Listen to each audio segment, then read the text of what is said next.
More than a century and many lifetimes ago, a journey began. As with many journeys, it was not easy. The sisters had a decree from Bismarck during the Kulturkampf that they had two choices. They could either disband. Some of them remained in Germany and actually went underground, or leave the country.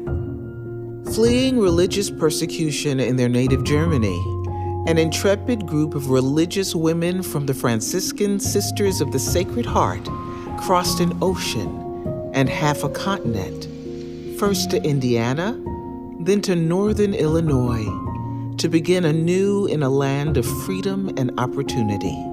Well, when our sisters first came, one of the things that they wanted to do was to care for the sick and also to be attentive to the poor. We are Franciscan Sisters, and so we follow St. Francis's rule. And St. Francis went out and helped people who were despised by society, and he treated them with dignity no matter what station of life we're in. It was 1876. There were 24 of them, and following their vows and guiding mission, they set about to show God's love to all, especially the poor and marginalized, to bring peace and healing to a broken world. They started right away a home for the elderly, Sacred Heart Home as we called it, where it was founded, and it's still there today. Over the next several years, in addition to learning a new language and customs, they established 9 separate community hospitals near their base in Joliet, Illinois. Well, the story about Joliet is the fact that Joliet was a growing metropolis, so they began these hospitals often in just a large house with a few beds. Then a generous woman whose own life had known medical hardship donated a home to the Archdiocese of San Francisco. This act of benevolence presented the Archbishop with a problem. They had a building, but who would operate it? The Franciscan Sisters' expertise in healthcare was now well known within the church community, so he wrote and asked them to come to San Francisco to help him with this mighty task. Fearing the challenges this mission might bring, the Reverend Mother asked for volunteers among the sisters. Everyone's hand went up. Thus, in August of 1898, a handful of sisters climbed aboard the fastest possible way to get to San Francisco, a 5-day trip on the recently opened Transcontinental Railroad. Some of the sisters that came out to California were some of the same sisters that left their homeland in Germany. So they sort of had that pilgrim attitude to go where they sensed there was a real need. Upon arrival, they discovered an empty 2-story, 10-room Victorian home, idle for years and in a major state of disrepair. Its best attribute was a spectacular view of the entire city to the north and San Francisco Bay surrounding it. Many evenings they were treated to magnificent sunsets, followed by the magical twinkling of the streetlights at nightfall.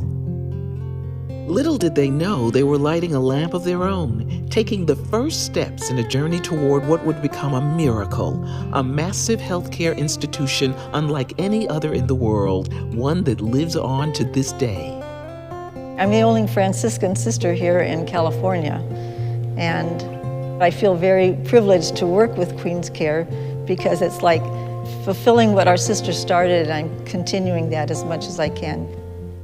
With 20 beds, the Franciscan Sisters of the Sacred Heart's Home for the Incurables, as it was first called, became an oasis of healing for the poor and dispossessed, a shining ray of hope upon those who had lost it.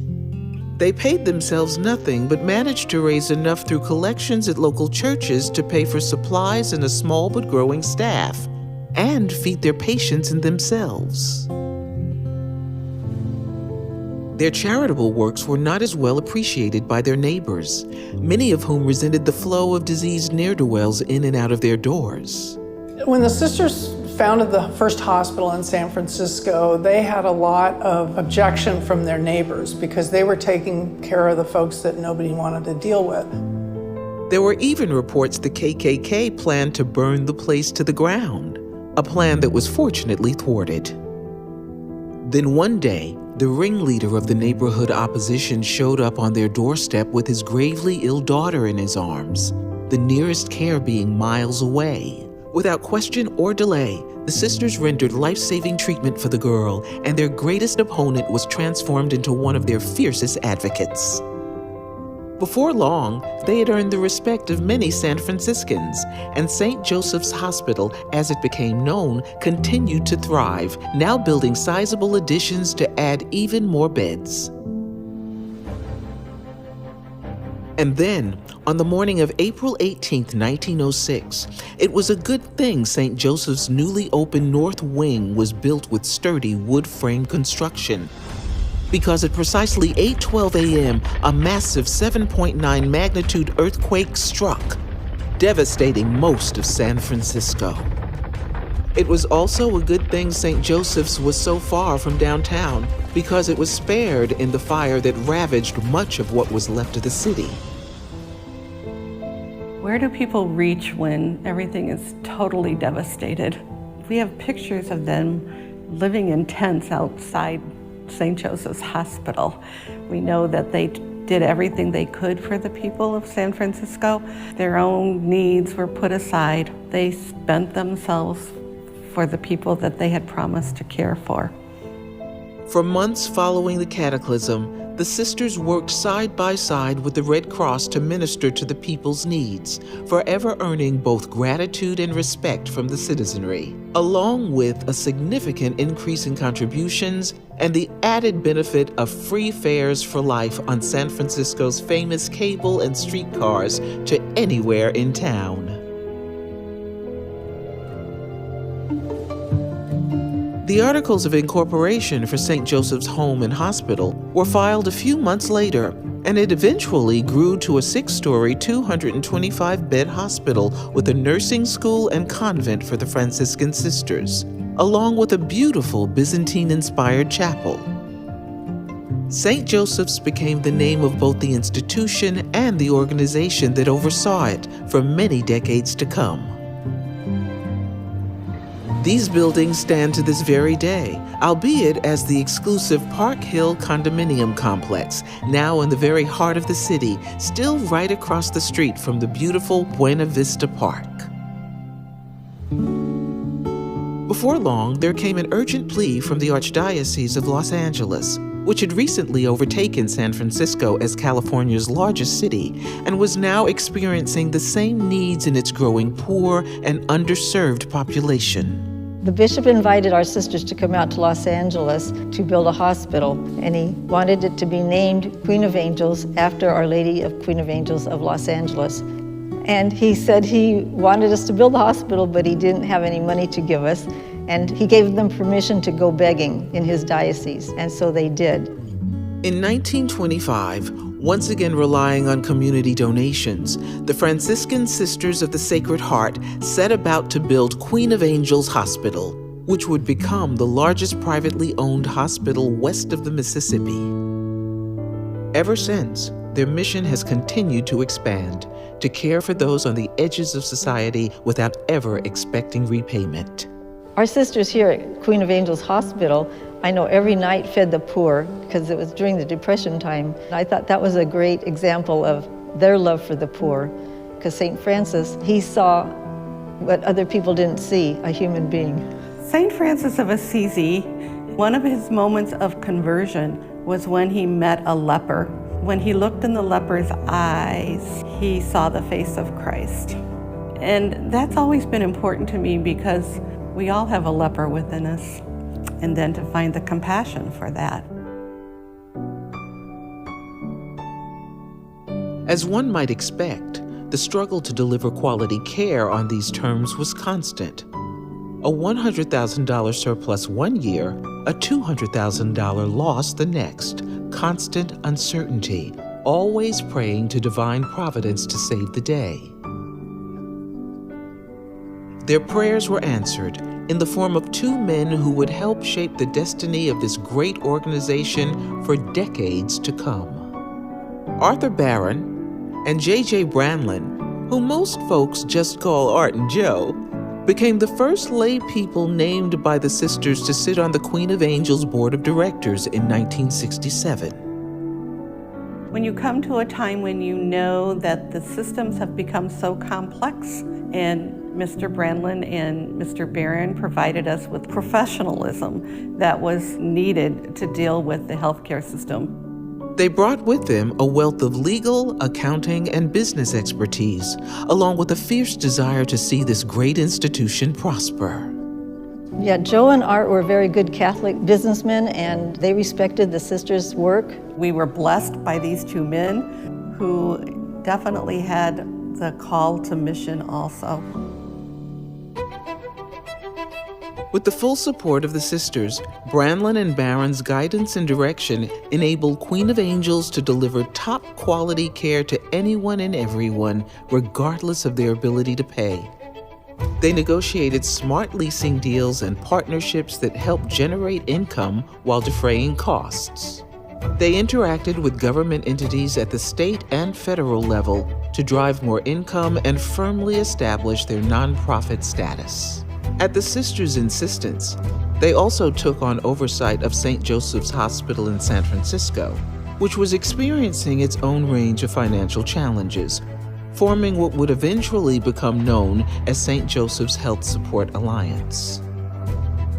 At the heart of it all was the mission to care for the needy, to help those who had slipped through everyone else's cracks, to remain an oasis of solace and healing, and do all that amidst steep and steady inflation in the cost of everything, especially healthcare. And then, on October 1st, 1987, this time at 7:42 a.m., there came another act of God when the Whittier Narrows earthquake struck, its epicenter less than 25 miles from Queen of Angels Hospital. The damage was severe, and then came another blow. The cost to bring the aging building up to California's strict earthquake safety codes made it questionable whether or not it could affordably be made safe. When you're faced with, do we just close the doors? Or do we see how the mission can be held and moved forward maybe in a totally different mode? Meanwhile, another medical institution just across town was experiencing another kind of structural failure. Our hospital at Hollywood Press was state-of-the-art facility, brand new campus, beautiful buildings. However, we didn't have any money. Even with its modern facility, Hollywood Presbyterian Hospital was in default on over $50 million in debt. We had such huge expenses because all of the community that we were serving basically was indigent. You just could not raise enough to really support all the care that we were providing. Despite a court order to find a partner to help balance the books, several area hospitals either made unacceptable offers or declined outright. When the state was looking for a buyer for Hollywood Press, initially Queen of Angels declined because of the financial condition. And over time, they were convinced, if you will, by the state that they needed to make an offer. The decliners included Queen of Angels. The state of California insisted, and so they set about to find a solution. Because of the earthquake, the Queen of Angels Hospital did not have a good building, and Hollywood Press was pressed for money because they had their bills. The Franciscan Sisters were fearful of the impact that transaction might have on their community, but it was a very risky proposition. Joe Brandlin and Art Barron suggested that they get a legal opinion from a large, well-known law firm who said, you're not at risk, there's a corporate division. And so, in early 1989, a new entity was born, Queen of Angels Hollywood Presbyterian Medical Center, and it would grow to be listed among the top 100 hospitals in the nation by Modern Healthcare magazine in 1997. What I saw with Joe Brandlin at the time of the merger of the hospitals was that he really was interested in creating a model, a way to serve the community. And both the boards were just very committed to service and how to be good stewards of the donated assets. Brandlin and Barron guided the complex and lengthy merger process, which included more than just buildings, beds, and equipment. Queen of Angels staff were like family. they had to merge in with Hollywood Press, they felt the same way about their staff. There was a little friction between the two at the beginning. The nuns made agreement with the hospital. There'll always be chaplains there, and they put aside money in the trust to pay for the salaries of the chaplains, and it's just wonderful that they had the foresight to do that. I believe that the message of the Franciscan Sisters of the Sacred Heart and that mission and purpose that they felt all has come through in the way that the two hospitals, when they merged. The Franciscan Sisters believed wholeheartedly in the promise of the plan, but their own order had not grown at anywhere near the rate of the hospitals. With fewer of them to take an active leadership role, they turned over control to St. Joseph's and withdrew their sponsorship of most of their California entities. Because of the age of many of our sisters, we're not as hands-on as we once were. Our legacy continues through mission-driven people doing works of neighborly love. Barron and Brandlin wanted to reassure the sisters they could reassert themselves at any time for any reason. So they each wrote, signed, and delivered undated letters of resignation that the sisters could execute at any time. That time never came. It was clear from the start that no decision to care for people would be made based on any beliefs they may or may not have, upholding the ecumenical mission begun by the sisters nearly a century ago. God's for everybody, not just Catholics or Presbyterians or people who have no religion. God made us all, so we're all important in God's family. We've always been interested in serving those, regardless of their background, regardless of their desirability, if you want to put it that way. The patients would always come first, regardless of who they were, what they believed, where they came from, or how much money they had. While losing money during the first years of the merger, the new organization steadily improved its financial condition, eventually producing a surplus and enabling the good works to continue. All the while, there was a steady migration toward different forms of healthcare delivery, with HMOs and for-profit systems continuing to reshape the landscape. Probably in about 1996 or 1997, the board decided that it made more sense to sell the hospital than try to form a health system. So now what are we going to do with the excess cash that the hospital has accumulated from profitable operations? We need to get that back into the community. Envisioning a different way to help the poor, the board of directors, following the leadership of Barron and Brandlin, finalized the sale of the hospital on June 12, 1998, generating a considerable sum of money. Sometimes people don't understand that not-for-profit hospitals are accepting donations from individuals in the community, and that we also have that accountability to our donors. So before the hospital sold, before QueensCare was created, they decided that they were going to form a grant-making program. And I thought, well, I think I can do that because it's just like lending, but you don't get paid back. But everything else is the same.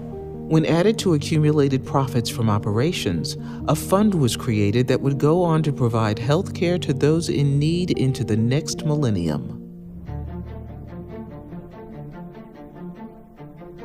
Over the course of less than 2 decades, through considerable effort and dedication, Brandlin and Barron took an organization that was tens of millions of dollars in debt to one worth many millions more, now operating under a new name, QueensCare.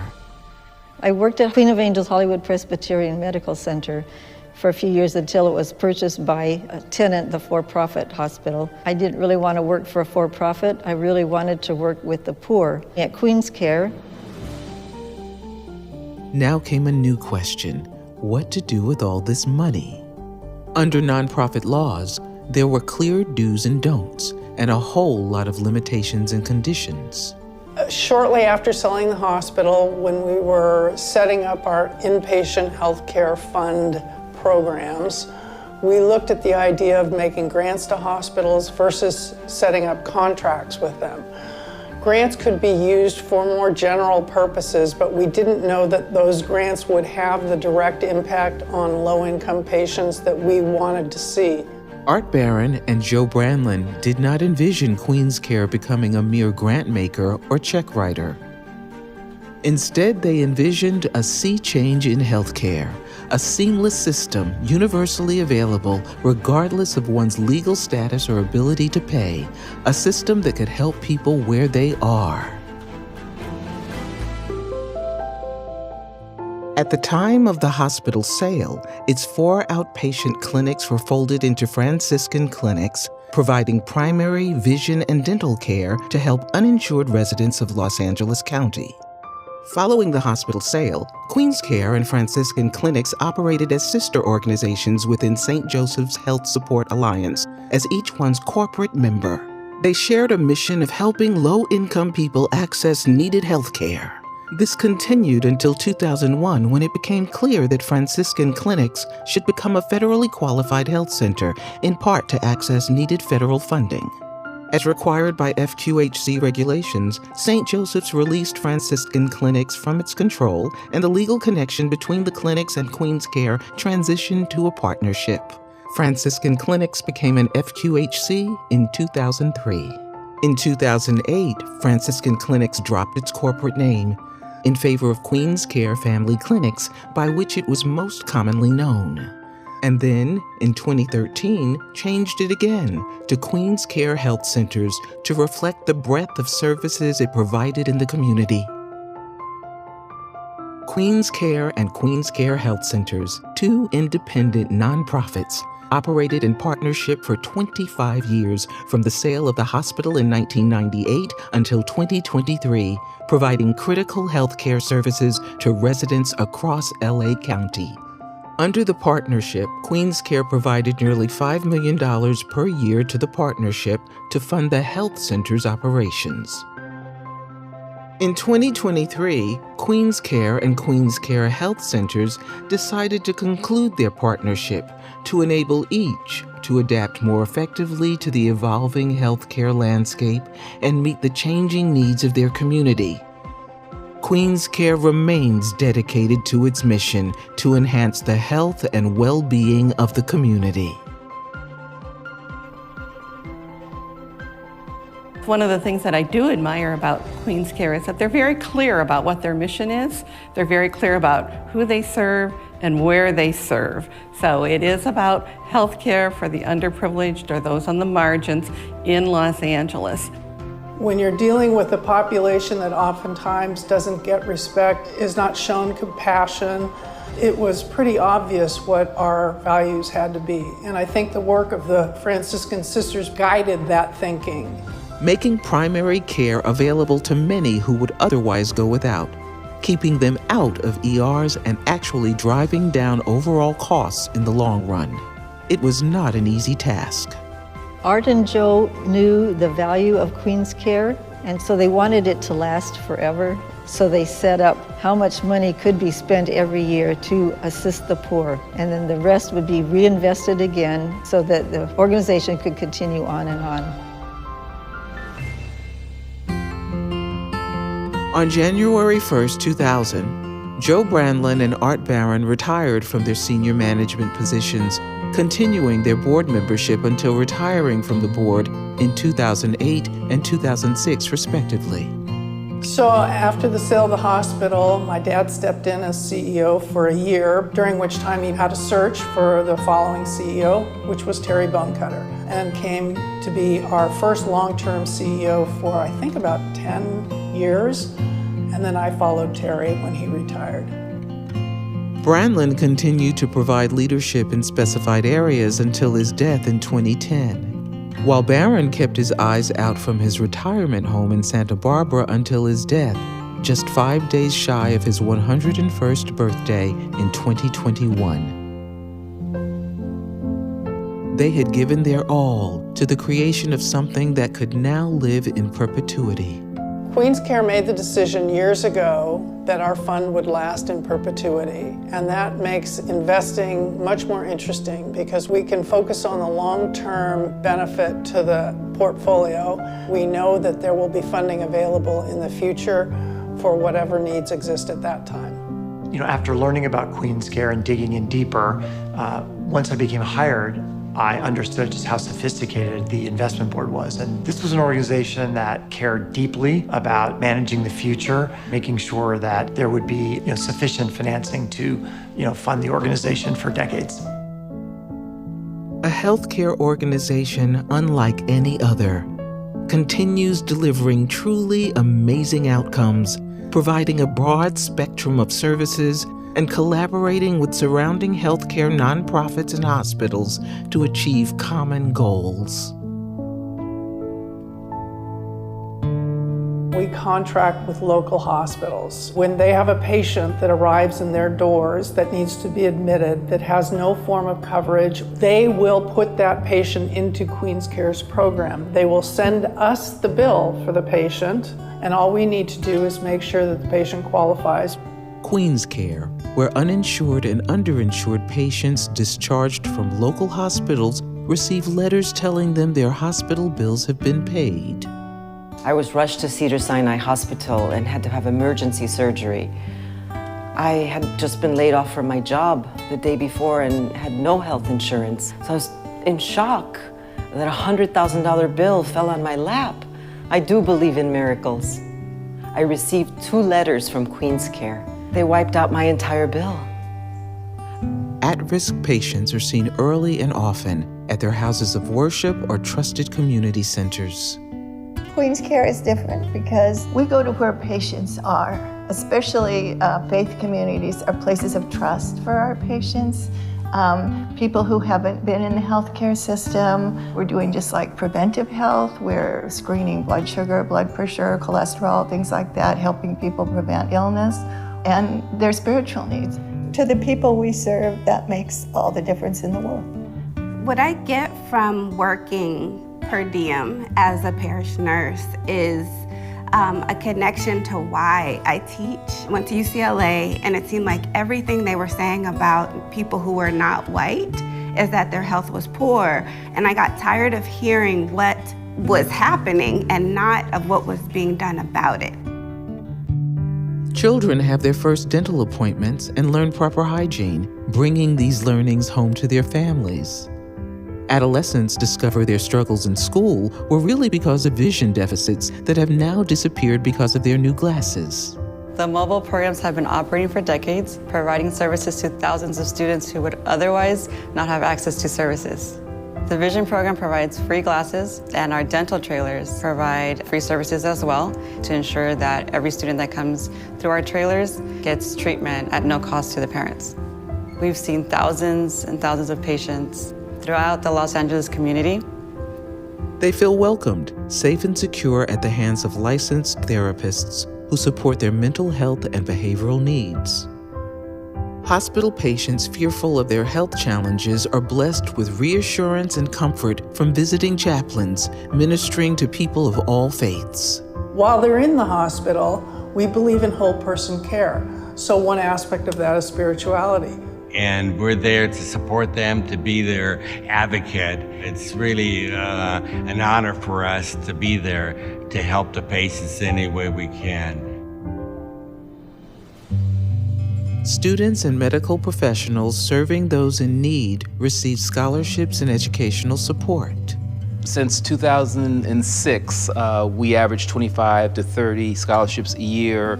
If the student is attending a graduate program, medical school, or a 4-year institution, the scholarships can go up to $10,000. It's added up to between $3 and $4 million we've given in total. It was a blessing to be able to have people within the QueensCare family to push me to pursue an education. And then for the organization to actually fund me, it was because of the scholarship that I received that I am where I'm at now. It's hard to say thank you because I feel like thank you is not enough. My whole purpose and mission in life has been shaped by my experiences growing up in a disadvantaged community. I realized that the best way to address the needs of my community was by becoming a physician. My family was for sure unable to support me financially, so I was going to have to rely on grants and scholarships out in the community. I've been lucky enough to find QueensCare scholarship. It's made a huge difference in my ability to pay for medical school. Healthcare and community-based organizations help QueensCare expand its reach even further through their own missions and programs funded by charitable grants. QueensCare has an annual budget of between $18 and $20 million a year general. About $5 million goes for inpatient care. About $2 million goes into emergency room care. We operate our own programs out of that $20 million. Whatever is available after that, we make grants to make sure that they go out into the community. Today, QueensCare operates a $20 million annual budget supported by a 9-figure investment fund, caring for the medical, personal, and spiritual needs of countless people every day of the year. What began as a humble mission by a handful of dedicated, compassionate nuns has now distributed close to $500 million in direct and indirect care to individuals, families, and organizations of Los Angeles County. I was at White Memorial for 24 years, and we received funding from QueensCare. And over the 24 years, it was, I think, around $17 million. And every single dollar has served to support the health needs of thousands of Los Angelinos since 1998. I think we've done a good job. I think we've continued the mission, expanding our ability to help people. We have a great team. We have been careful stewards of our assets. And I think both Dad and Art would be very happy with where QueensCare is today. Since the sale of the hospital in 1998, QueensCare has supported thousands of individuals and entities with over $400 million in direct and indirect healthcare services, scholarships, and charitable grants. There are always people who fall through the cracks of the healthcare system, and we're there to catch them. It has been a long journey indeed, with no shortage of struggles along the way. And it has changed the course of many lives because of the selfless dedication of the sisters, staff, and board members who have given their all to this great and noble purpose. A true miracle in progress. I believe the Franciscan Sisters have always been guided by divine providence, and they go out and do the works of neighborly love. In our case, it's the works of healing and teaching. Doing our works of neighborly love, that's the thread.